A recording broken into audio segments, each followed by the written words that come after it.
lugar, Señor, de bendición, un lugar de encuentro, un lugar de renovación, de transformación, de cambio, un lugar, Señor, donde podemos apartarnos para buscar tu presencia, Señor. Padre, quizás en la casa lo podemos hacer, pero hay tantas distracciones, hay tantas cosas en nuestro hogar, que a veces una llamada telefónica, a veces, Señor, un hijo que requiere algo y nos saca, Señor, de tu presencia, de buscar un tiempo calmado. Por eso, Señor, damos gracias porque hay un lugar físico donde podemos venir, donde podemos orar, donde podemos alabar, donde podemos bendecir tu nombre, donde podemos reír, gozarnos, pero también, Señor, es el lugar donde podemos derramar nuestras lágrimas, nuestras penas, nuestras tristezas, donde podemos, Señor, entregar nuestras cargas, pero también, Señor, cuanto más el regocijarnos y alegrarnos en tu presencia. Gracias porque también, Señor, este es un lugar donde podemos oír palabra de Dios. Este es un lugar donde, Señor, tú nos llamas, nos convocas, Señor Padre, como un pueblo, Señor, para que usted pueda ministrarnos, Señor, como pueblo. Sabemos también que usted puede ministrarnos en forma personal, puede darnos una palabra, pero también usted, Señor, necesita, Señor, tener al pueblo reunido para poder también instruirlo en la palabra, en el conocimiento, para también direccionar hacia dónde debemos caminar. Gracias, Señor, porque tu palabra, Señor, es verdadera. Gracias porque tu palabra es dulce como la miel. Tu palabra, Señor, dice que es un martillo que golpea y rompe, Señor Padre Celestial. Y también la palabra es una espada que podemos usarla, Señor Padre, en lo espiritual para derribar, cortar las cabezas de los gigantes, derribar a nuestros adversarios, a nuestros enemigos, Señor Padre. Y esa palabra también viene a ser alimento para nuestra vida espiritual. En el nombre poderoso de Jesús. Amén y amén. Damos gracias al Señor en este día maravilloso que nos permite compartir la palabra hoy. Y gracias. Y estamos, cierto, compartiendo una palabra acerca de lo que tiene que ver con la renovación de la mente, el ser renovado, el tener, el pensar como Cristo, amén, el actuar como Cristo. Hoy, la verdad que debería ser un anhelo nuestro de cada uno, cierto, el poder llegar a pensar como Cristo, a poder actuar como Cristo, el poder hablar como Él, el poder reaccionar como Él reaccionaba, aun cuando Él también se enojó. Pero vamos a hablar acerca de eso también. Hoy, acerca de ser un pacificador, ¿cierto? Porque el libro de Santiago, y estábamos hablando de esto, Santiago capítulo 3, verso 17, acerca de que la sabiduría de Dios tiene muchas virtudes. Y la semana pasada hablábamos acerca de la pureza, ¿cierto? Pero también señalábamos, ¿cierto?, que estas virtudes, ¿cierto?, están en nosotros. Y vamos a considerar en esta noche 3 aspectos importantes que lo vimos la semana pasada con la virtud de la pureza, ¿cierto?, para definir qué es, como una virtud que se asemeja a la de Cristo. ¿Qué no es? Que vendría siendo lo opuesto. ¿Y qué es lo que es el sustituto, ¿no?, de esas virtudes? Lo falsificado, el sustituto. El que aparenta reemplazar, ¿cierto? O que aparenta parecerse a algo, pero que en definitiva no es el original. Y el libro de Santiago, capítulo 3, versículo 17, dice que pero la sabiduría de lo alto, la sabiduría de Dios, primeramente es pura, después es pacífica, amable, condescendiente, llena de misericordia y de buenos frutos, sin vacilación y sin hipocresía. ¡Wow! ¿Cuánto anhelamos, cierto, tener la sabiduría de Dios? Yo creo que si nosotros logramos desarrollar la sabiduría o pedirle al Señor, cierto, dice la palabra que el que necesita sabiduría, pídala, o sea, está disponible para todo aquel que lo solicita, todo aquel que lo pide. El Señor puede darnos sabiduría. La Biblia dice que la sabiduría es el temor al Señor, ¿cierto? Es el temor al Señor, el respeto reverente. Tiene que ver con la obediencia, tiene que ver con la sujeción, tiene que ver con el respeto, amar a Dios con todo nuestro corazón. Eso, ¿cierto? Todo eso es sabiduría. Y la sabiduría, ¿cierto?, premia. La sabiduría de Dios tiene recompensa. La sabiduría de Dios tiene estas virtudes que trae, ¿cierto?, que es pura, que trae paz, que es amable, todo lo que ahí el libro de Santiago nos señala. Cada virtud mencionada, pura, pacífica, amable, condescendiente, misericordia, lleno de misericordia, de buenos frutos, sin vacilación y sin hipocresía, son características de Cristo. Son características semejantes a la de Cristo. Pero también la semana pasada hablábamos que para cada virtud que hay, cierto, Satanás tiene una opuesta. Y como ejemplo lo mencionamos, ¿cierto? Haciendo un resumen, lo vimos la semana pasada, hablábamos de la pureza. ¿Y qué es lo opuesto de la pureza? Dijimos que lo opuesto a la pureza era la lujuria. Amén. Y la mente carnal, aquella mente que no está siendo gobernada por Cristo, aquella mente que los pensamientos no están sujetos al Señor, tienden a adoptar, ¿cierto?, esta característica, esta virtud. Tiende, ¿cierto?, a que el pensamiento lujurioso, el pensamiento de lujuria, que es cierto que tiene que ver con el desorden, tiene que ver con el desenfreno sexual, ¿cierto?, el descontrol, ¿cierto? No hay un control, no hay una sujeción entre los apetitos sexuales, ¿cierto? Ese descontrol tiene un nombre y eso es lujuria. Y todo aquel que está gobernado por el pensamiento carnal sin Cristo tiende, ¿cierto?, a que su mente sea gobernada por esta virtud, si podríamos llamarle entre comillas virtud opuesta, que por supuesto más bien no se asemeja ni de ninguna manera se acerca a Cristo Jesús, sino, ¿cierto?, a Satanás. Y Satanás también tiene la falsificación, ¿cierto?, como de ver manera de cada virtud. Y dijimos ese día que la falsificación de la pureza es el ser puritano. Y el ser puritanismo o el puritanismo o ser puritano consiste en usarse a uno mismo como la medida de pureza. ¿En qué se distancia? ¿Cuál es lo falsificado? Es que cuando usted se pone como ejemplo, como modelo, ¿cierto? Y usted marca el modelo, no solamente que alguien lo pueda ver, sino que usted impone las pautas, ¿cierto? Es usted y no es Cristo. Entonces caemos en esa falsa santidad, falsa pureza, ¿no? Y una de las cosas que un puritano hace es que viene junto a eso, es que él condena, juzga, condena a otros según los parámetros de su dictamen, según lo que él dice, cierto, debería ser la santidad. No desde el punto de vista de Cristo, no colocando el modelo de Cristo, no viendo a Cristo, sino que esperando que la gente lo vea a Él, ¿cierto? Y eso es orgullo.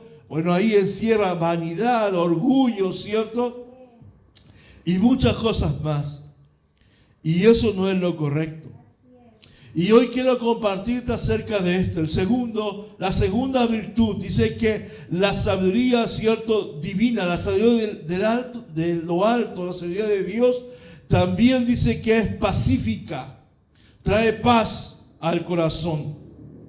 Trae paz al corazón aquel que camina en la sabiduría de Dios. Por lo tanto, esta segunda virtud de ser un pacificador, de ser pacífico, ¿cierto? Tiene que ver con nuestra actitud. Amén.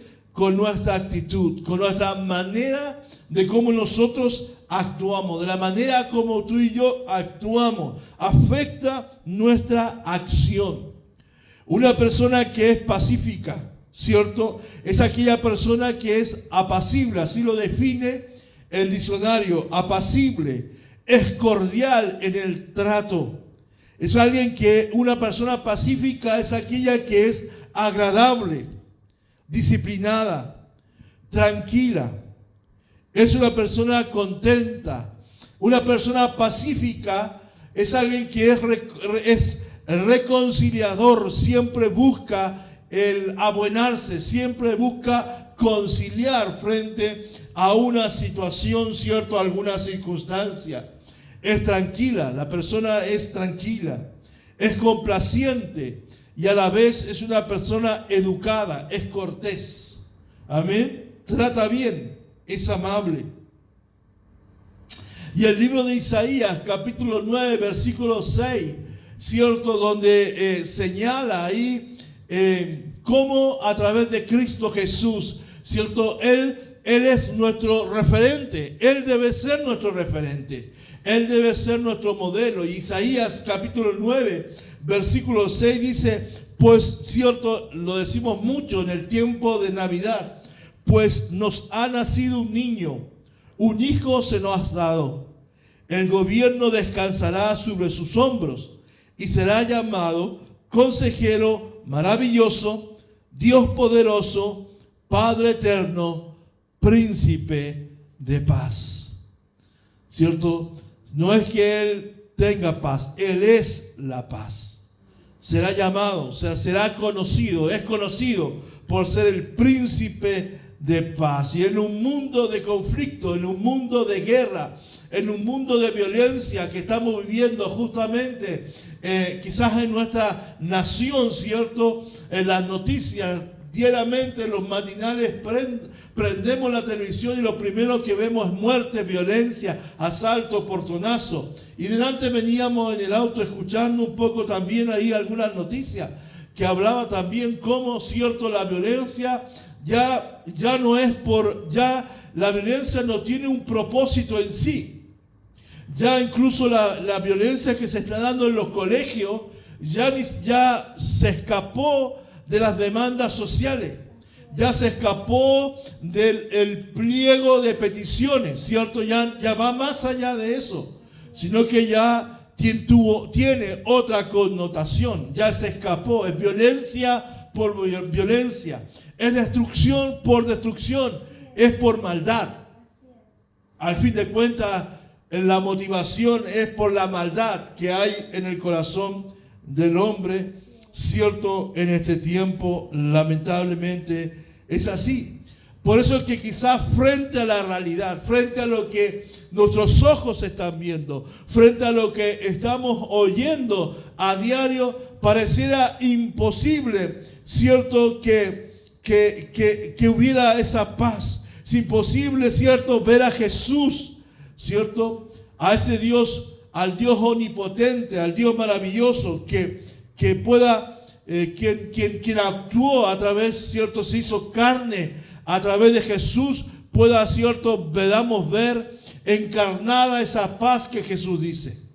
Pareciera difícil en toda realidad, no solamente social, familiar, y aún muchas veces en la iglesia no vemos a ese príncipe de paz gobernando, siendo visible. No porque Él no sea el príncipe de paz, sino que es porque nosotros no permitimos que el príncipe de paz y no permitimos que Cristo gobierne nuestras vidas. Y si Él no está gobernando nuestros pensamientos, si estamos siendo necios, faltos de sabiduría, entonces ciertamente que en nosotros no puede haber paz. Si usted no está reconciliado con Dios, si usted no hay una reconciliación, si no hay una restauración de su vida espiritual con Dios, si usted no está en paz con Dios, difícilmente usted va a poder tener paz con los demás.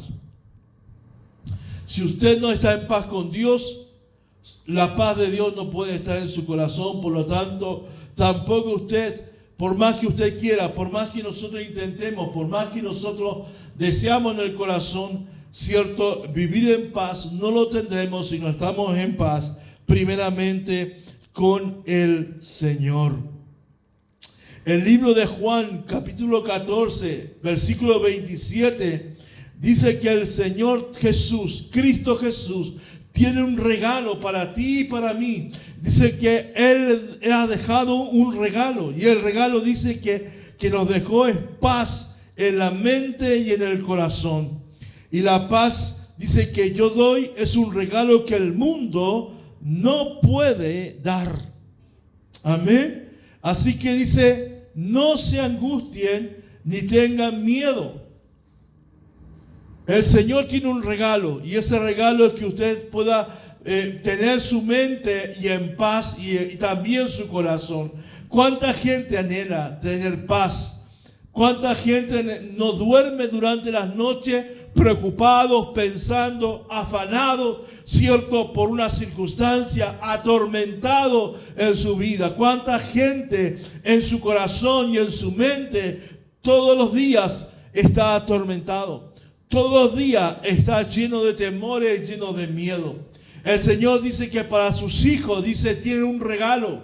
Y es que ese regalo, cierto, es el regalo que da el Señor por medio del Espíritu Santo de Dios.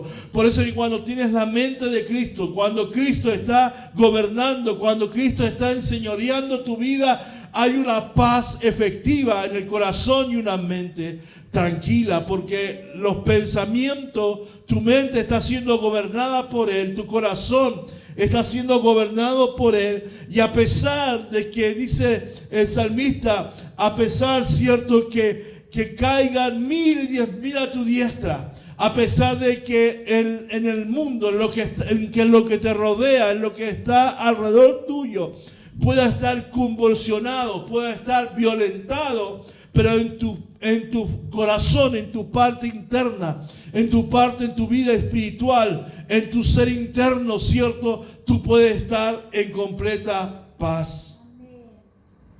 El poder tener este regalo, el poder tener tener la paz en nuestra mente y en el corazón, es el resultado de la obra del Espíritu Santo en nosotros, en nuestra vida.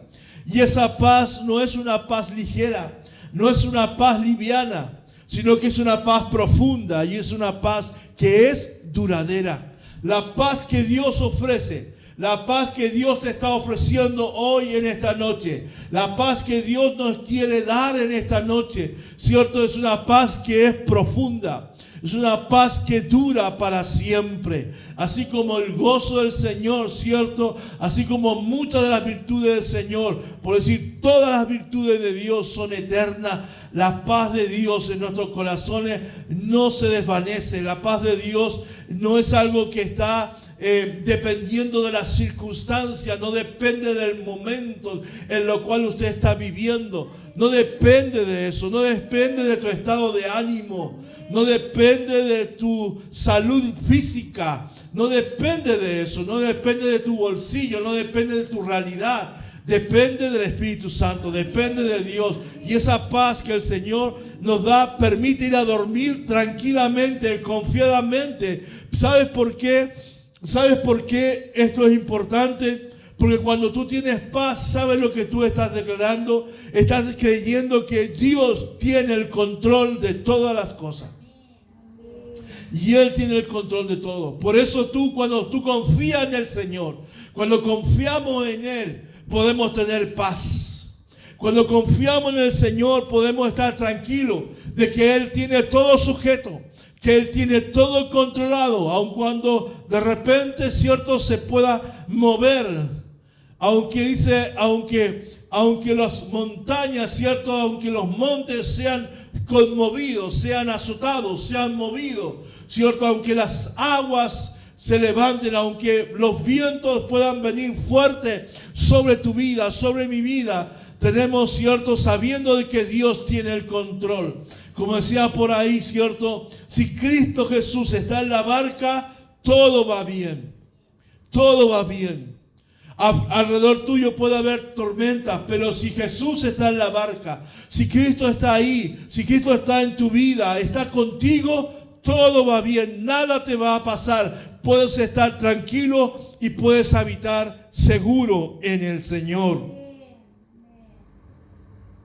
A diferencia de la paz que el mundo da, totalmente distinto, totalmente diferente. Cuando el mundo habla de paz, suele entenderse la ausencia de conflictos. La paz que habla la Escritura, cierto, tiene que ver, cierto, lo que habla Cristo es la confianza y la seguridad bajo toda circunstancia. O sea que en medio de la violencia, en medio de lo que podamos vivir, podemos tener paz, sí. El Señor lo dice, su palabra lo dice. La paz del mundo, cierto, está sujeta a que no exista conflicto. Por eso que el mundo dice paz cuando no hay guerra, paz cuando no hay estallido social, paz cuando no hay inseguridad social. El mundo dice, estamos viviendo tiempos de paz. Pero ¿sabes qué? Cristo dice, va más allá. Cristo dice, aun cuando exista movimiento, aunque pueda haber una convulsión social, aun cuando haya una situación que pueda remecer tu vida, remecer tu familia, tú puedes estar en paz. Y eso es lo que marca la diferencia entre la paz que el mundo da y la paz que Cristo ofrece. Con la paz de Cristo no debemos tener temor, porque no hay incertidumbre, hay certeza. Hay certeza. Con Cristo hay certeza. Cuando Cristo está en nosotros, en nuestra vida, cuando tú le permites que Él se manifieste, hay certeza. Por lo tanto, ¿por qué? ¿Por qué debemos de temer del presente? ¿Por qué debemos temer de la hora? ¿O por qué debo tener temor en el futuro, en lo que va a venir? Si Cristo es mi seguridad, si Cristo es mi confianza, si en Él yo puedo confiar, en Él no hay temor, en Él no hay miedo, sino que hay paz y seguridad. Entonces, ¿por qué he de temer por lo que hoy estoy viviendo? ¿Por qué debo temer de lo que quizás pueda venir? Yo habito confiadamente en el Señor. David decía, en paz, ¿cierto? Dormiré. O asimismo, dormiré. En paz, tranquilo, confiado, sin sobresalto, sabiendo que el Señor tiene el control, tiene la respuesta, tiene la ayuda, tiene el socorro, como decía David. Cierto que Cristo, que Dios es nuestro socorro en medio de la tribulación, dice, Él es quien nos liberta, Él es el que nos rescata, Él es nuestro guardador. En los salmos hay muchas promesas que hablan acerca de afirmar nuestra confianza y nuestra seguridad, y nos puede dar paz en el corazón sabiendo que Dios está con nosotros, en medio de nosotros.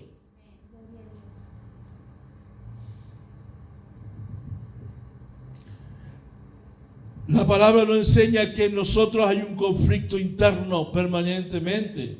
Está el pecado, está el temor, está la incertidumbre, hay muchas veces que nos invade las dudas. Y hay tantas otras fuerzas que están en constante conflicto y en guerra contra, ¿cierto?, dentro de nosotros. Pero la paz de Dios es capaz de penetrar nuestros corazones. La paz de Dios es capaz de entrar a nuestro corazón, a nuestra mente y a nuestra vida, que es tan grande el poder de esa paz, que supera todos esos enemigos hostiles que vienen a tu vida a sembrar temor, a sembrar duda, a llenarte la mente de incertidumbre, a llenarte la mente de temores. La paz de Dios penetra, la paz de Dios entra en lo profundo del ser de una persona, del ser, del corazón, de la vida de una persona. Es capaz, ¿cierto?, de ir donde el psicólogo, el psiquiatra, el neurólogo no puede entrar. La paz de Dios entra. La paz de Dios entra en cada uno de nuestros corazones. Y cuando esa paz entra en nosotros, viene el consuelo, reconforta. La paz de Dios reconforta, amado. Por eso quizás muchos no entienden cuando un familiar, un pariente, un amigo que es cristiano, que muere en Cristo Jesús, ¿cierto? Y la familia, los hermanos, la congregación, hay una paz tremenda. ¿Por qué? Porque esa paz no es porque no tengamos dolor, no es porque no suframos, no es porque seamos de fierro, ¿cierto? Y no nos pase nada, no nos afecta nada. No, lo que pasa es que la paz de Dios llena nuestro corazón y esa paz trae consuelo.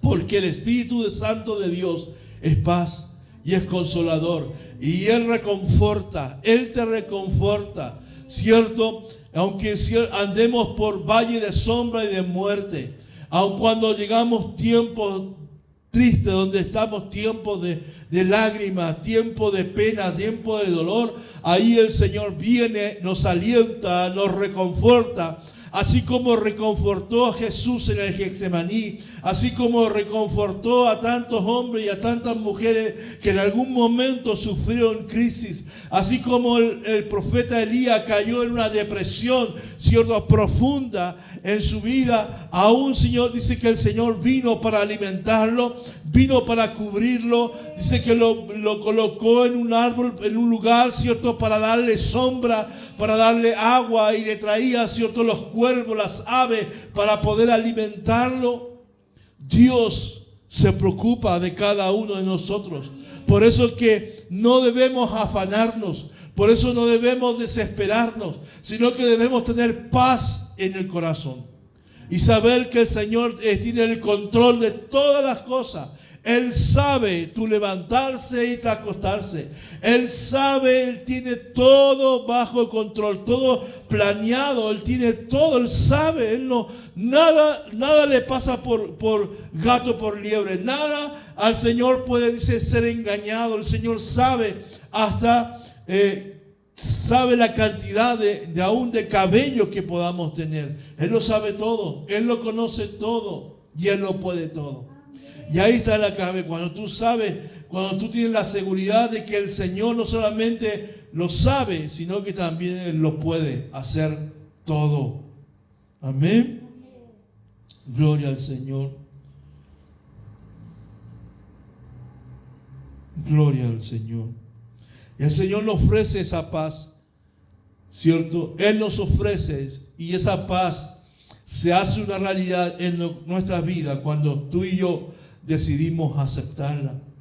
Por eso, si tu vida en esta noche o en estos días o en estos meses ha estado llena de temores, llena de tensión, permite que el Espíritu Santo te llene de la paz de Cristo. Si estás viviendo tormentos, si estás viviendo enfermedad, si estás viviendo las circunstancias que sean, permítele al Señor, por medio del Espíritu Santo, que Él pueda llenar tu corazón de la paz de Dios.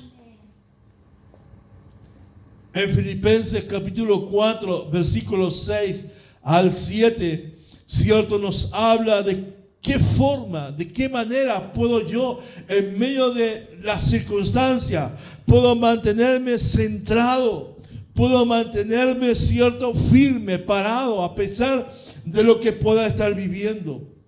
Filipenses capítulo 4, versículos 6 al 7.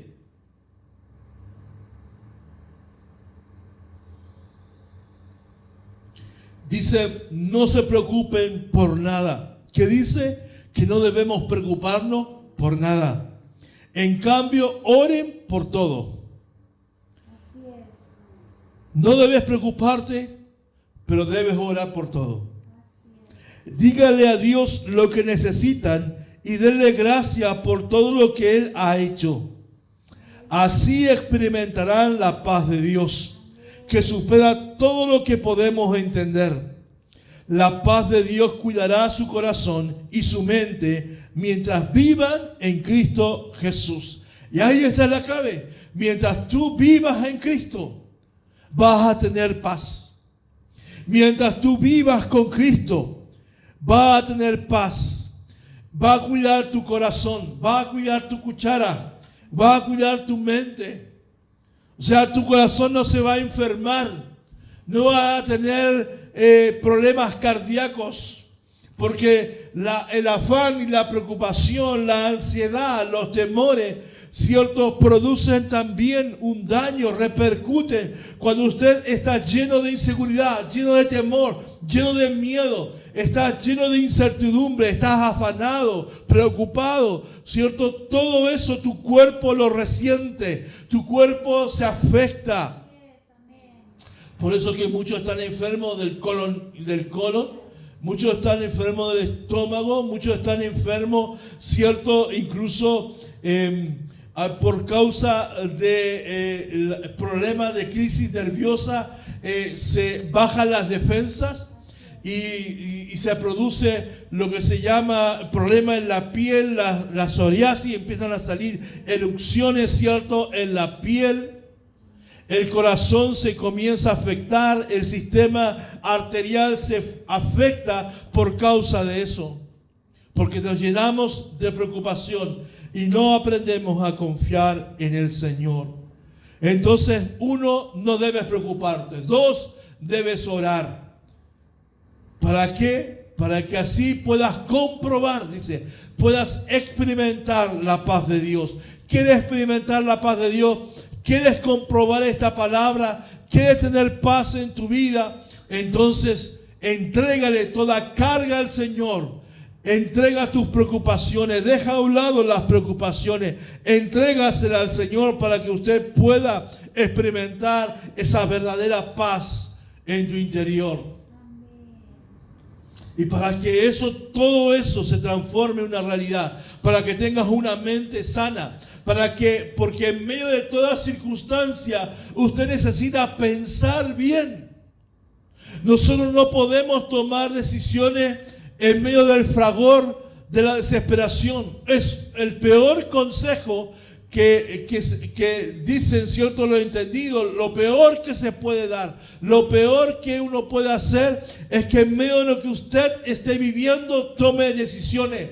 Porque en medio de la presión, en medio de la aflicción, en medio de la angustia, en medio de la pena y el dolor, todas aquellas decisiones usted las va a tomar apurado, usted las va a tomar, ¿cierto?, afectado emocionalmente. Y el resultado de esas decisiones que usted tome en medio de esa situación no le van a favorecer.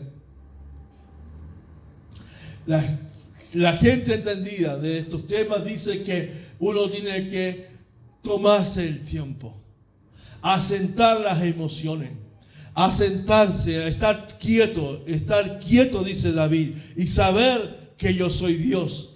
Estar quieto no significa no hacer nada.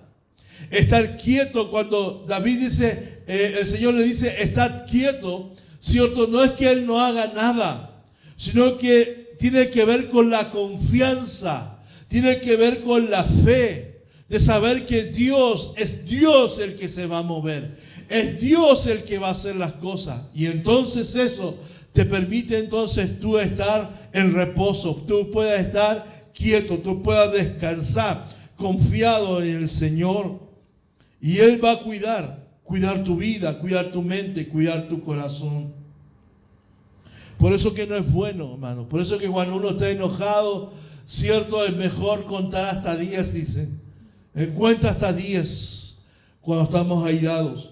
Porque mientras estés convulsionado, mientras estés enojado, mientras estés airado, tu reacción, tu respuesta, cierto, va a ser violenta y va a ser desmedida de acuerdo a las circunstancias. Por eso es pedirle al Señor que en medio de la ira, en medio del enojo, Él ponga paz en el corazón para no dañar y no afectar a nadie. Ni dañarse uno mismo, ni dañar a otro. Por eso Pablo nos aconseja tomar nuestras preocupaciones en oraciones. Orar. ¿Quieres preocuparte menos? ¿Quieres descansar? Entonces, ora al Señor. La paz verdadera no se encuentra en los pensamientos. Esto no se trata de pensamientos positivos. Esto no se trata de tener vibras positivas, ni la fuerza mental necesaria para que tú puedas tener paz. No se trata de tener buenos sentimientos. No se trata solo de un anhelo. No se trata de algo emocional. Tampoco la verdadera paz depende de depende, cierto, de la ausencia de conflicto. Sino que, como decíamos delante, la paz de Dios viene porque entendemos que Dios tiene el control de todo. Cuando tú entiendes que tu ciudadanía no está aquí en la tierra, cuando tú entiendes que tu ciudadanía es celestial, cierto, es del reino, entonces cuando tú entiendes que a través de la salvación de tu vida usted tiene asegurado, es el pasaporte para que tú en el momento cuando el Señor te llame a su presencia, usted tenga la certeza, la seguridad que usted le pertenece al Señor. Entonces eso es lo más importante que podemos entender y comprender, y entender que ahí hay paz. Cuando tú entiendes que no eres de esta tierra, que la ciudadanía tuya no es de aquí, no es chilena, sino que es celestial, y que esa ciudadanía para los que creen en Cristo Jesús está asegurada. Cuando tú entiendes que nuestro destino está decidido y que podemos tener la victoria, entonces podemos caminar en paz y podemos caminar seguro. Porque pase lo que pase, como decía el apóstol Pablo, viva lo que viva, suceda lo que suceda, somos del Señor. Vivimos para Él, morimos para Él, de Él somos, dice el Señor. Le pertenecemos a Él. Y eso ciertamente que es una convicción de fe en el corazón que debemos tener. Si tú tienes plena certeza, plena convicción de que tu vida está en las manos del Señor, entonces tuya es la victoria. Permite que esa paz de Dios que Él quiere entregarte en esta noche pueda proteger tu corazón de toda ansiedad. Recuerda lo que decía el libro de Filipenses 4, versículo 8, ¿cierto? ¿Y qué nos enseñaba ese pasaje? Nos enseña, cierto, de lo que hemos venido hablando durante este tiempo, es que todo lo que dejamos entrar en nuestra mente, cierto, determina lo que sale después en nuestras palabras y acciones. Por eso es importante, amado, que tú puedas entender que mientras Cristo no gobierne tus pensamientos, mientras Cristo no gobierne tu mente, entonces no va a haber cambio ni transformación en tu manera de hablar y en tu manera de actuar, de accionar. Mientras la mente no esté gobernada por el Señor, mientras mis pensamientos no estén gobernados por el Señor, mientras no llevemos cautivos los pensamientos a los pies de Cristo todos los días, entonces no va a haber un cambio en el vocabulario, no va a haber un cambio en las palabras, no va a haber un cambio en nuestra forma de actuar. La única manera entonces que yo pueda tener un cambio en mi mente es permitir una renovación, como dice el apóstol Pablo, una renovación de nuestros pensamientos, una transformación de nuestra manera de pensar, para que usted pueda tener testimonio, para que usted pueda comprobar, como dice ahí, experimentar verdaderamente la paz de Dios. Necesitamos ser renovados en nuestra manera de pensar. Mientras su mente no sea renovada por la palabra, cierto, por medio del poder del Espíritu Santo de Dios, usted seguirá caminando como ha caminado hasta ahora. Por eso que muchos dicen, yo no he experimentado nada. Por eso muchos creyentes, muchos hijos de Dios, muchos cristianos dicen no tener vida de Cristo. Por eso muchos cristianos dicen, pero es que yo no estoy disfrutando de la vida abundante que el Señor nos da, que Él ofrece. Yo no estoy viendo esa paz, yo no estoy viendo la bendición. Y la paz de Dios no solamente es estar quieto, es estar tranquilo y que nada suceda. La paz de Dios es completa, tiene que ver con prosperidad, tiene que ver con salud, tiene que ver con bienestar, tiene que ver con paz con Dios y también con los hombres. O sea, la paz que habla la Escritura es el chalón, la paz de Dios. Esa paz de Dios es una paz completa, amado, no es una paz a media, es una paz completa, pero no la vivimos y no la experimentamos y no es una realidad, pastor. Lo que usted habla puede sonar hasta idílico, puede sonar maravilloso, puede sonar un mundo, pero un mundo de vida y paz, un mundo mejor, un mundo lindo, precioso, que quizá alguno puede decir, claro, lo puedo leer hasta en los cuentos de Disney. Como dice la canción, un mundo real, ¿cierto? Un mundo idílico, un mundo soñado, como decía John Lennon, ¿no es cierto? En la canción Imagine, ¿no es cierto? Imagínate en un mundo, imagínate en un mundo. Pero eso que la palabra de Dios que habla, que podemos experimentar y vivir la paz de Dios, que para muchos de repente solo eso es algo, un ideal, puede ser una realidad en tu vida. Tú lo puedes experimentar siempre y cuando vivamos para Cristo y permitamos, cierto, que Él gobierne.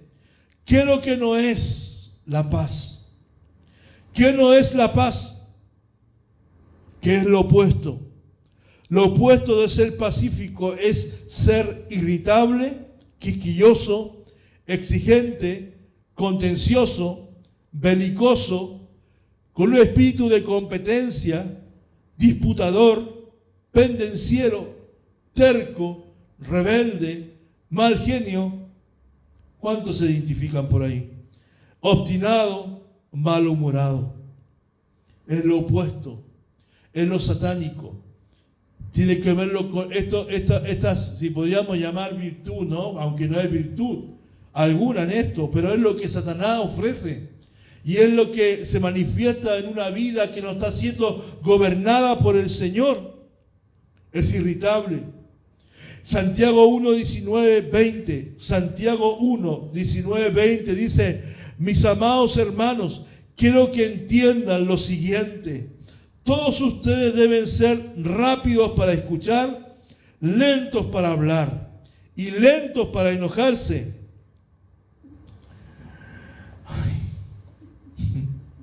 El enojo humano no produce la rectitud, no produce un corazón recto que Dios desea. Santiago nos dice eso, que debemos ser lentos para enojarnos. A veces somos muy buenos para hablar, pero a veces somos tan malos para escuchar. Somos tan malos para detenernos y escuchar. Somos tan cierto, polvoritas. Somos tan así, pasto seco, como dice la gente. ¿Cierto? Somos como esa mecha. Prendemos a la primera de cambio, dice, prendemos de inmediato y explotamos como si fuéramos dinamita, como si fuéramos, ¿cierto? Encendemos como si fuéramos el pasto seco cuando se prende, ¿cierto? Y arrasa con todo, arrasa con lo seco, arrasa con lo que está verde, arrasa con todo. Esa actitud, dice Santiago, esa actitud no nos lleva a vivir un corazón en rectitud. El enojo que está hablando estos versículos se refiere a aquel que brota en nosotros cuando sentimos que alguien ha ofendido nuestro orgullo. Este pasaje habla acerca de eso, del enojo que cuando nos hiere, cuando nos sentimos heridos en nuestro orgullo, ¿cierto? Por eso que ciertamente debemos nosotros, ¿podemos nosotros enojarnos? Claro que sí. Este pasaje nos está diciendo que nosotros no podemos enojarnos. Lo que pasa es que no podemos enojarnos cuando la situación, la circunstancia o algo, ¿cierto? Provoca o va contra nosotros y que por nuestro orgullo nos sentimos heridos, nos sentimos afectados y eso brota en enojo. Algo personal. Sí nos podemos enojar, ¿cierto? Cuando las personas sufren a causa de una injusticia. Hoy día yo me enojé. Hoy día me enojé en el hospital porque la persona que atiende en la ventanilla, mire, el hospital donde se atiende mi papá, nunca, la mayoría súper bien el trato, súper bien la gente, pero esta persona en específico, esta persona especial que está en el área de cardiología, y ojalá me esté viendo,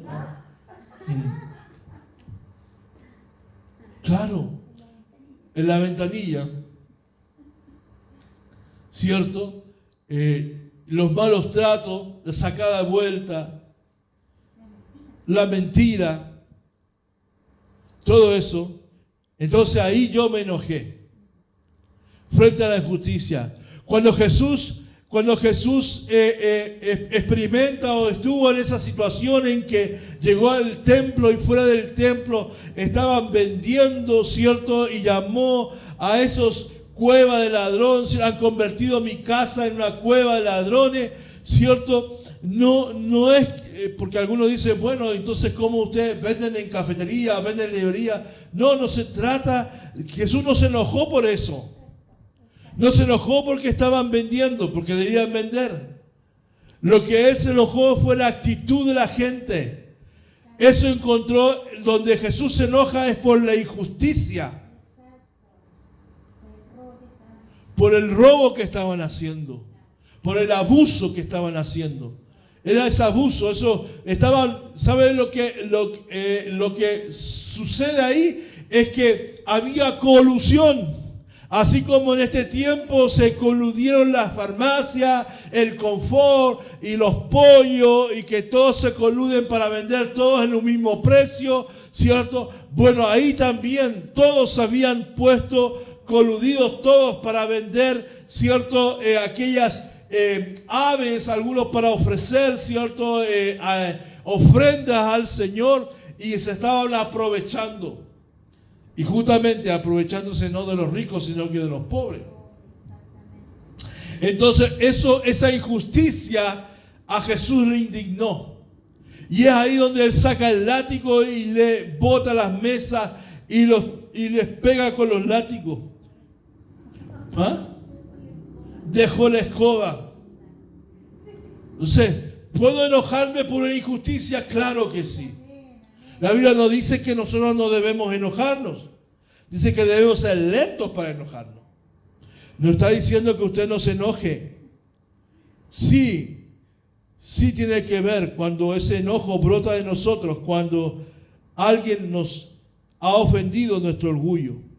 Pero cuando es una injusticia, por supuesto que deberíamos enojarnos. Pero no porque no debíamos enojarnos porque no ganamos una discusión. Porque no ganaste el gallito. Te enojas. Porque nos sentimos ofendidos o abandonados. Porque el enojo egoísta no ayuda a nadie. Amén. No ayuda a nadie. Efesios 4, 26, 27 dice: además, no pequen al dejar que el enojo los controle. No permitan que el sol se ponga mientras siguen enojados, porque el enojo da lugar al diablo. El enojo le da lugar al diablo. Cada vez que tú te enojas, pero ese enojo que provoca descontrol en ti, es decir, la ira, ¿cierto? Ese enojo que a ti ya te descontrola, pierdes el control. No debemos permitir tampoco que esa ira, ese enojo, se termine el día y tú te vayas a dormir enojado con alguien sin no haberlo arreglado, sin no haber restaurado esa relación.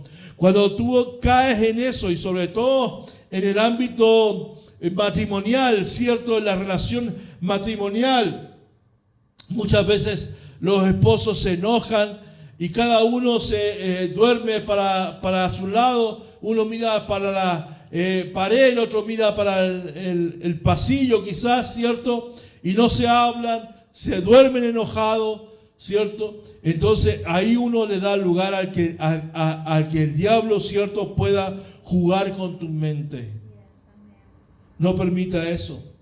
Por eso la Biblia dice que no nos impide que nos enojemos, pero sí que debemos lidiar con nuestro enojo de manera apropiada. Amén. Si nos desahogamos descuidadamente, vamos a herir a otras personas. Vamos a dañar nuestras relaciones. Si reprimimos, por otro lado, ¿cierto? Si somos muy explosivos, si no sabemos, no tenemos dominio propio para controlar nuestro enojo, podemos lastimar. Pero también si nos reprimimos, el otro extremo, si nos reprimimos nuestro enojo, también podríamos llenarnos de amargura y de resentimiento y sentirnos abatidos. Por eso Pablo, el consejo que nos da es que debemos aprender a lidiar con el enojo, a tener que restaurar, a tener que lidiar en forma inmediata con nuestro enojo, de una manera que pueda edificar la relación, de una manera que pueda construir y no destruir. Si tú le sigues fomentando eso, el enojo, si tú alimentas ese enojo en forma descontrolada, le damos la oportunidad a qué cosa, a que el diablo provoque en nosotros división. Por eso, si estás enojado con alguien, comienza a reparar esa relación antes que el día termine. Todavía te quedan algunas horas. Te van a quedar 3 horas. Para que el diablo no se enseñoree, para que el diablo no se goce, ni se alegre, ni provoque división y separación. Tercero, ¿cómo se puede falsificar el ser pacífico? ¿Sabes cuál es la falsificación de pacífico? Es transigente. Se define transigente, falto de entereza, se adapta a la corriente del mundo, adulador. En definitiva, es el tipo de persona que dice: yo no me meto. Por mantener la paz, yo prefiero no meterme. Ese es un falso pacificador. La persona transigente es una actitud de tolerancia, de consentimiento o aceptación de las opiniones o deseos de otra persona en contra de los propios, especialmente cuando se adopta para evitar una discusión. Entonces, alguien que esa es la falsa paz o el falso pacificador. Es alguien que es condescendiente, es alguien que es tolerante en el sentido de que ya acepta cuando sabe que eso va en contra de su pensamiento. Aun cuando tú sabes que eso va en contra de tus valores, de tus principios, pero tú cedes. Tú dices: ya voy a ceder por mantener la paz. Eso no es ser pacificador. Eso no es ser pacificador. Es cuando tú permites que los pensamientos del mundo, la corriente de este mundo, ¿cierto? Tú te amoldes, como dice el apóstol Pablo en Romanos 12, ¿cierto? Que nosotros no debemos acomodarnos al mundo, dice, ¿cierto? Que debemos renovar nuestra mente y que debemos transformar nuestro pensamiento. ¿Para qué? Para que usted y yo no nos conformemos, dice, no nos conformemos a este mundo. Es decir, usted, ¿cierto?, no siga la corriente del mundo. No siga usted, a lo mejor por mantener la paz, ¿cierto?, en su medio de trabajo. Usted por ser aceptado por el grupo de sus compañeros de trabajo, usted, ¿cierto?, se hace parte de los chistes de doble sentido. Y usted se ríe de eso. Entonces dice: no, es que yo así mantengo las buenas relaciones con mis compañeros. No, eso es un falso pacificador. Porque usted lo único que está haciendo, ¿cierto?, es adaptarse a las corrientes de este mundo. Es decir, usted es un transigente, usted tiene esa actitud de tolerancia, usted aceptación de opinión, aunque dice acá de opinión o deseo de otra persona, aún en contra de lo propio, aún usted sabiendo que lo que usted está viendo, están haciendo, usted se hace partícipe de eso. Es un falso virtud de ser pacífico.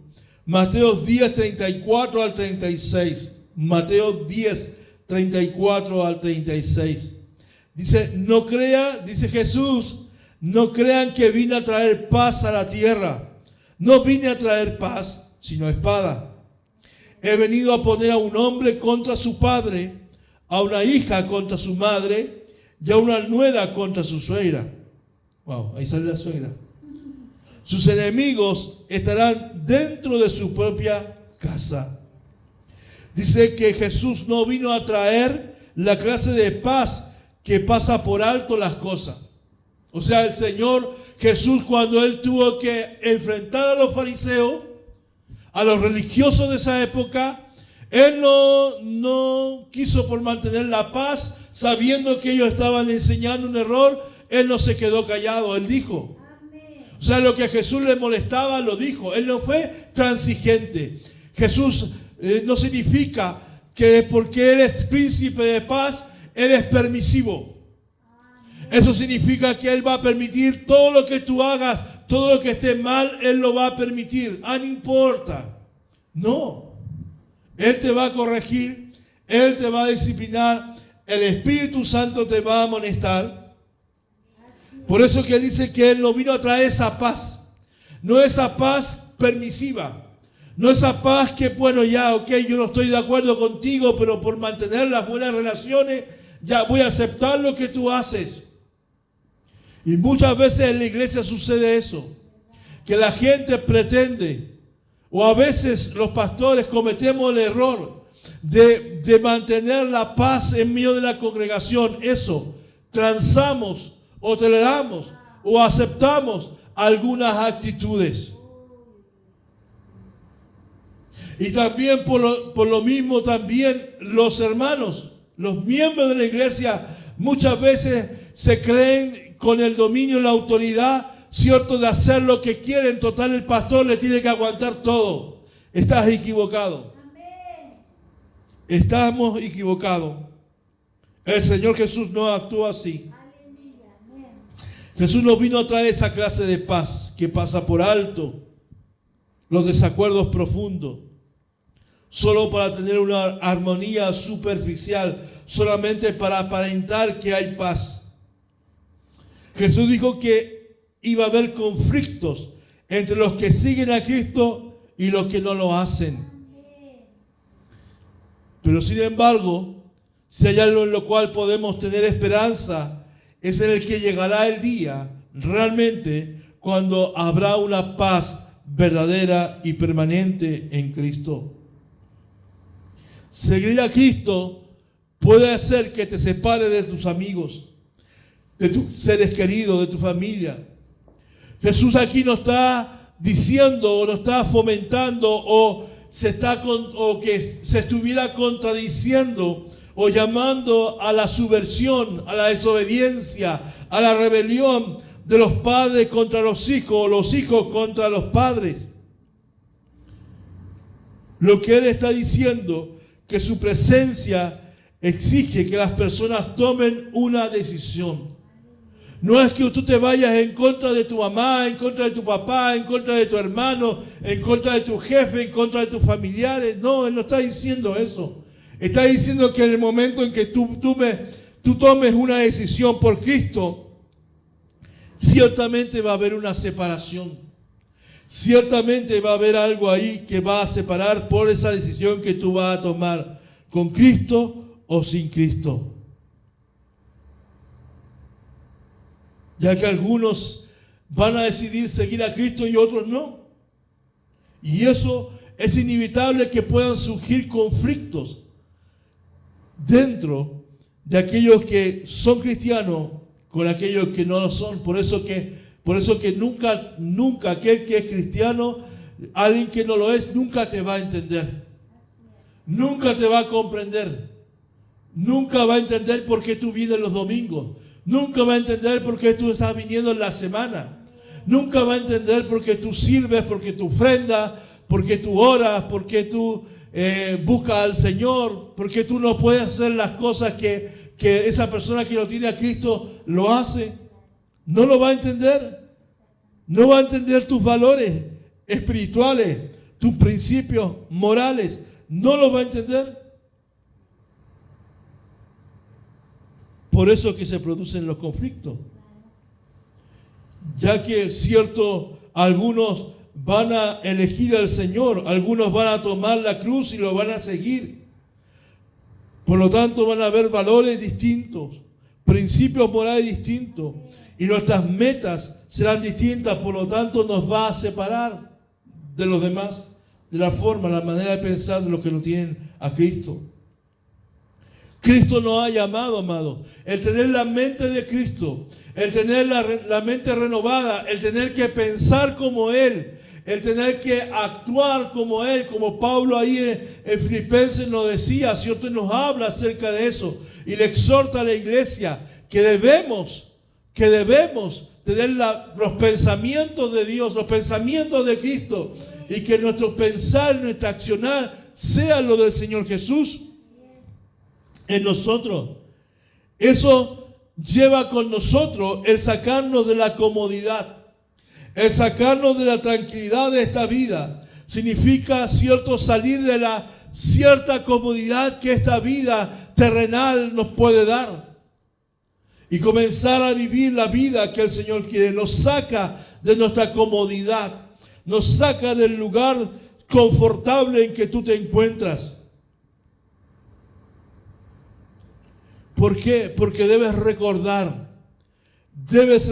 que tu primer compromiso es con el Señor. Es con el Señor. Tu prioridad primero es el Señor. No imiten la conducta, no imiten las costumbres de este mundo. Más bien deja que el Señor transforme tu vida, que Él cambie tu manera de pensar, para que usted pueda conocer la buena voluntad del Señor. ¿Cuál es nuestra decisión? ¿Cuál es la decisión que tú y yo debemos tomar en esta noche? No conformarnos a los valores de este mundo, a no pensar como piensa este mundo, a no actuar como piensa el mundo, como actúa el mundo, a no hablar como el mundo actúa, como el mundo habla. Permitir que no nos conformemos a los valores. Va más allá de un cambio de conducta, va más allá de un cambio de costumbre, sino que tiene que ser un cambio transformador completo de nuestra vida. El orgullo, ¿sabe usted que el orgullo alimenta la necesidad de competir para alcanzar puestos, poder o fama? El orgullo te lleva a eso. El orgullo se caracteriza en la vida humana como lo conocemos y no contribuye a la paz. El orgullo, un orgulloso o el orgullo de cada uno nunca va a traer paz interna y paz también hacia los demás. Por eso que el mundo está lleno de contienda, está lleno de guerra. ¿Por qué? Porque hay un orgullo, porque hay una ambición, porque hay de por medio el poder, ambicionar poder. El que tiene más territorio es más poderoso. El que gobierna más territorio tiene más poder que otra nación. Por eso es lo que hoy estamos viendo ahí en la guerra de Ucrania con Rusia.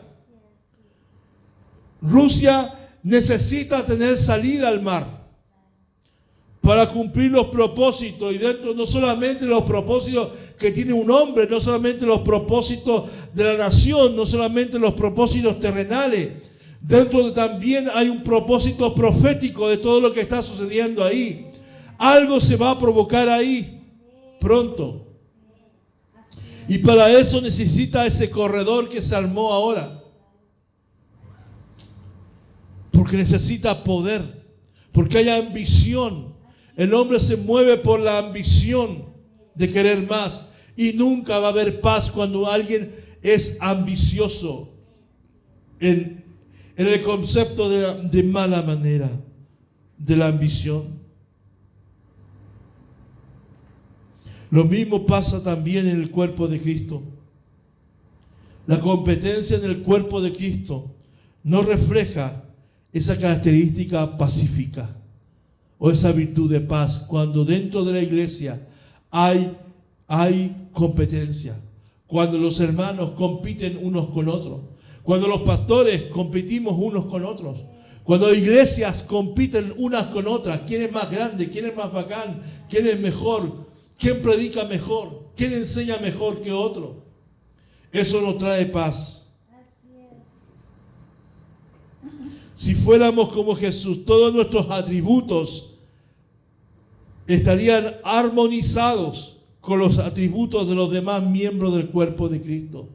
Si realmente, tuviéramos los atributos reales que el Señor quiere que tengamos, y esos atributos lo unimos, cada uno tiene su atributo, cada uno tiene su virtud, y si la unimos juntos, ¿cierto? Va en beneficio del cuerpo de Cristo, va para prevalecer la unidad, va para prevalecer la paz en medio de nosotros. ¿Cuáles son esos? Los atributos, el llamamiento, los dones, las funciones de cada uno se van complementando unos a otros. El llamado que tiene uno con el otro, el don que tiene uno con el otro don. El ministerio, el llamado, los atributos, las funciones, nos vamos complementando, nos vamos ayudando unos a otros, y eso va fortaleciendo la unidad del cuerpo de Cristo y va fortaleciendo la paz en medio de nosotros. Ciertamente que tenemos diferentes personalidades, somos diferentes. Aunque vivimos acá en Chile, aunque vivimos aquí en Santiago, tenemos un mismo lenguaje, un mismo idioma, pero también ciertamente venimos de realidades distintas, diferentes. Hemos sido enseñados, aun cuando estamos en una misma cultura, pero hemos sido enseñados de distintas maneras. Una familia no es igual que otra familia. Pero a pesar de la diferencia, si nosotros buscamos el bien común, buscamos la unidad y entendemos y valoramos, ¿cierto? Y abrazamos y valoramos las virtudes de cada uno, las cualidades de cada uno, las características de cada uno, el llamado de cada uno, el ministerio, el don de cada uno, entonces sí vamos a potenciar, sí vamos a mantener la paz en el cuerpo de Cristo, la unidad del cuerpo de Cristo en medio de nosotros. Pero si solo funciona por el orgullo, ciertamente que va a haber división. Por eso es tan importante que podamos tener esta virtud que nos entrega la sabiduría. Que podamos entender, cierto, que esa paz que viene del Señor es una paz perfecta, completa. Y que nosotros debemos tener esa manera de vivir, la manera de vivir de Cristo en nosotros, la mente y la forma como Jesús actuaba. Lo necesitamos y podemos pedirle al Señor que Él nos ayude para que podamos ser agentes de paz. Gente de paz. Necesitamos, aún en medio de la iglesia, aún en medio de la congregación, tener gente de pacificadora, gente que traiga paz, que colabore, que nos potenciemos unos a otros. Termino con esto, amado, y yo termino con esta bendición para tu vida. En 2 Tesalonicenses capítulo 3, versículo 16. 2 Tesalonicenses capítulo 3, versículo 16, una bendición que quiero dejarte en esta noche en tu corazón. Y dice: ahora que el mismo Señor de paz les dé de su paz en todo momento y en cada situación. El Señor sea con ustedes. El Dios de paz, ¿cierto?, les dé de su paz. No de mi paz, no de lo que yo pueda darte, sino que el Dios de toda paz pueda inundar tu corazón en esta noche de su paz en todo momento y en cada situación que usted esté viviendo o vaya a vivir. El Señor ponga paz sobre ustedes y que el Señor sea con ustedes en todo lugar, en todo momento, en toda circunstancia, el Señor sea con nosotros. Que el Señor dé paz, amado, dé paz a esta iglesia. Amén. De paz a esta iglesia. En toda situación que podamos enfrentar, el Señor nos dé la paz. Y que de todo lo que podamos viviendo o vayamos a vivir, el Señor siempre esté con cada uno de nosotros. Amén. Oremos al Señor. Padre del cielo, te damos gracias, Señor. Y te pedimos, Señor, que esta virtud, Señor, pueda desarrollarse en nosotros. Quizás, Señor, algunos pueden ser pacificadores por naturaleza, siendo una gracia natural, Señor, nuestra, como ser humano, como personas, Padre Celestial. Pero también, Señor, necesitamos esa paz, Señor, que tú das en nuestros corazones. Oramos, Señor, por la paz de nuestra nación. Oramos por la paz, Señor, de la iglesia. Le pedimos, Señor, al Dios de paz, al Dios de toda paz, Señor, que proporcione paz a nuestra nación, a nuestra ciudad, a la iglesia, Padre Celestial, a los hermanos, Señor, al cuerpo de Cristo, que mantengamos la unidad, Señor, que podamos ser agentes de paz, que podamos ser personas pacificadoras, que busquemos, Señor, no el bien propio, sino que el bien del otro. Señor, queremos, Señor, estar en paz contigo primeramente, porque la única manera, Señor, de poder tener paz con el prójimo, Señor, es teniendo paz contigo, Señor. Estar en un acuerdo, en una relación perfecta contigo, Señor, Padre. Señor, dando esa sabiduría divina que necesitamos. Esa sabiduría que el apóstol Pablo dice que viene de lo alto. Para actuar, Señor, para actuar bien, para ser sensatos, Señor, Padre. Para ser sabios en nuestra manera de pensar. Para tomar, Señor, las decisiones apropiadas, oportunas, exactas. No movidos por las emociones, ni movidos, Señor, por la necesidad, sino movidos de acuerdo a tu propósito y de acuerdo a tu voluntad. Señor Padre, en estos tiempos pedimos de esa paz y pedimos de esa sabiduría. Señor, porque quizás vendrán tiempos, Señor, en que debemos tomar y tomaremos decisiones en nuestra familia, en nuestras casas, en nuestro trabajo, en proyectos, en ideas, en sueños. Quizás tenemos que tomar, Señor, también a nivel de cuerpo de Cristo, a nivel de iglesia también, decisiones importantes. Que podamos, Señor, tomarla con tu sabiduría, con la gracia de Dios pueda haber sobre nosotros. Para, Señor, poder hacer lo que a ti te agrada, hacer tu voluntad, Señor, perfecta y buena, Señor. Bendecimos esta palabra, bendecimos a los que llegaron a este lugar. Bendigo a todos los que escucharon esta palabra, nos siguieron a través de la transmisión. Les bendigo, Señor, a cada uno de ellos, a los que están viviendo situaciones difíciles, Padre Celestial, están enfermos o están viviendo alguna situación, fueron operados, Señor, bendice para que su salud sea restablecida, para que la operación que han recibido sea, Señor, de acuerdo a la expectativa que se ha forjado, Padre Celestial. Bendice a los que están viviendo tiempos difíciles, aquellos que están viviendo, Señor, tiempos duros, Señor, Padre Celestial. Que tú les acompañes. Padre, oramos, Señor, por Patricia, oramos por Sol, oramos por Leanita, que está viviendo tiempos difíciles. La paz de Dios esté sobre ellos. El consuelo esté sobre ellos. Tu presencia, Señor, esté con ellos en medio de las circunstancias, Señor, Padre Celestial. Que todo, Señor, sea para bien, para la gloria de tu nombre. Y así cada familia que está viviendo, Señor, una realidad.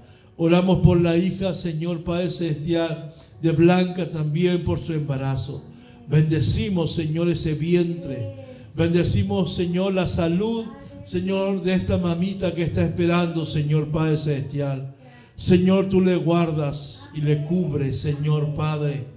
Nada, Señor, puede dañar su vida, Padre Celestial, ni la vida de esa bebé. Señor, la cubrimos, Señor, con tu sangre preciosa. La ponemos en el resguardo tuyo, Señor. Escóndela, Señor Padre, para que el enemigo no venga a querer, Señor, destruir el propósito que se está gestando en ese vientre. Ni, Señor Padre, sea truncado el propósito de esa madre, Señor Padre Celestial, sino que todo sea, Señor, para la gloria y exaltación de tu nombre, para que, Señor, todos aquellos que les conocen, Señor, vean que tú eres grande y que tú eres poderoso, Señor. Te bendecimos, bendice las ofrendas en esta noche, Padre Celestial, multiplica a todos aquellos que van, Señor, a transferir, a todos los que van a bendecir en esta hora, Padre, en el nombre poderoso de Jesús. Amén y amén. Amén. Damos gracias al Señor por esta noche y bendecimos su nombre. Amén. Gloria al Señor. Amén. Vamos a ofrendar, ¿cierto? Sí, ahí ya damos gracias por eso. Bendecimos al Señor, ¿sí? Damos gracias al Señor.